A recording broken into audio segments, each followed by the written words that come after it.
ऐसे ही एक विचार आया था मन में कि अगर हम बात करें हमारे देश के लिए जिन्होंने अपनी ज़िंदगी दे दी, जिन्होंने जान दे दी, जो स्वतंत्रता सेनानी थे हमारे, जिन्होंने पूरा ज़िंदगी सिर्फ़ और सिर्फ इसलिए लगा दी कि हमारी आने वाली पीढ़ी जो हो वो आज़ाद हो, तो क्या वो संतों की श्रेणी में नहीं आती? मेरे दृष्टि में सबसे बड़े संत वही हैं। जितने संत गुजर गए, जितने संतों को हम पढ़ रहे हैं किताबों में, पुराणों में, उनको तो शायद लड़ते हुए किसी ने नहीं देखा होगा, लेकिन अब इन संतों को लड़ते हुए शायद हमारी इस पीढ़ी को भी लोग देखे होंगे।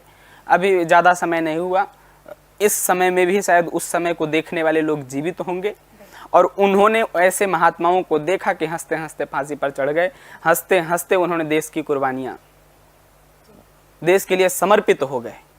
तो आज मेरे लिए, मेरे जैसे युवा के लिए वो सबसे बड़े प्रेरणा स्रोत हों, चाहे भगत सिंह हो, सुखदेव हो, राजगुरु हो, चंद्रशेखर आज़ाद हो, राम प्रसाद बिस्मिल हो। ऐसे लोग मेरे लिए, मेरे हृदय के अनन्य गहराई से जुड़े हुए हैं। और आज व्यास जी को यदि मैं अपना आदर्श बनाता हूँ तो व्यास जी की आदर्शता मुझे कम समझ में आएगी। मैं भागवत महापुराण का वक्ता हूँ और ये बात मैं कह रहा हूँ कि अगर मैं व्यास जी को अपना आदर्श मानता हूँ तो व्यास जी मुझे कम समझ में आएंगे। सुखदेव जी को अपना आदर्श मानता हूँ तो सुखदेव जी मुझे कम समझ में आएंगे। अन्य किसी ग्रंथकार को, अन्य किसी बड़े संत को यदि अपना मैं श्रेष्ठ मानता हूँ, आदर्श मानता हूँ, तो वो मुझे कम समझ में आएंगे। लेकिन यदि मैं भगत सिंह को अपना आदर्श मानता हूँ तो वो दिल भर करके समझ में आएंगे। चंद्रशेखर आज़ाद मुझे दिल भर करके समझ में आएंगे, राजगुरु मुझे समझ करके आएंगे, राम प्रसाद बिस्मिल की बातें मुझे समझ में आएंगी। क्योंकि इस देश को उसकी आवश्यकता है, महाराणा प्रताप की विचारधारा से जुड़ने की आवश्यकता है, वीर शिवाजी की विचारधारा से जोड़ने की आवश्यकता है। अहिंसा परमो धर्म, धर्म हिंसा थैव च। अहिंसा परम धर्म है, लेकिन धर्म हिंसा श्रेष्ठ है।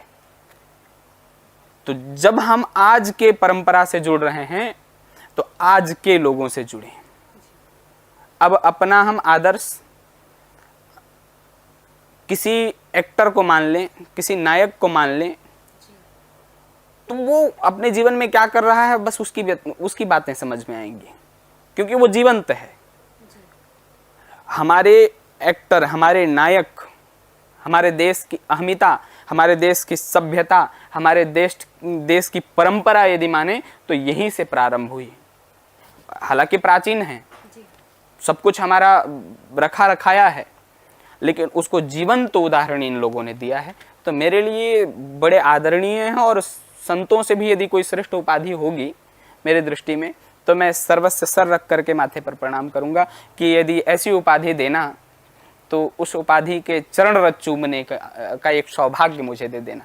कि जो कहता है माँ से, माँ दुल्हन आएगी, मेरी भी तो दुल्हन का इंतजार करती है, तो मेरी भी दुल्हन आएगी, और साधारण दुल्हन नहीं आएगी, कफन ओढ़ करके आज़ादी की दुल्हन आएगी। तो मेरे लिए इनको डिफाइन कर पाना, इनको बता पाना, इनको समझा पाना बहुत कठिन है। और यदि इस देश का युवा जुड़ना चाहता है, कुछ समझना चाहता है, भक्ति उसको कठिन लगती है, डिप्रेशन का शिकार है, एग्जाइटी है, नौकरी के तलाश में है, बेरोजगार है, फांसी लगाने के तख्ते पर है, तो एक बार चंद्रशेखर आज़ाद को पढ़ ले, भगत सिंह को पढ़ ले, राजगुरु को पढ़ ले, राम प्रसाद बिस्मिल के पंक्तियों को उठा करके पढ़ ले, या अनन्य देश के जितने स्वतंत्रता सेनानी हैं, चाहे हिंदू हो, मुसलमान हो, कोई भी हो, उन स्वतंत्रता सेनानियों को पढ़ ले, उनको समझ ले, उनको एक बार किसी से सुन ले जा करके बैठ करके, तो मुझे नहीं लगता कि उसको वो लगेगा कि रोजगार है, बेरोजगार है, वो उसको नहीं लगेगा कि वो किसी डिप्रेशन का शिकार है, उसको नहीं लगेगा कि वो किसी तरह की कोई समस्या में है। वो तो हर क्षण आनंद कहेगा, हर क्षण उसको आनंद की अभिव्यक्ति जागृत होगी, कहेगा भगवान जितना दिया वो उतना कम नहीं है, ये तो आपका रहम है कि इतना आपने मुझे दे दिया है।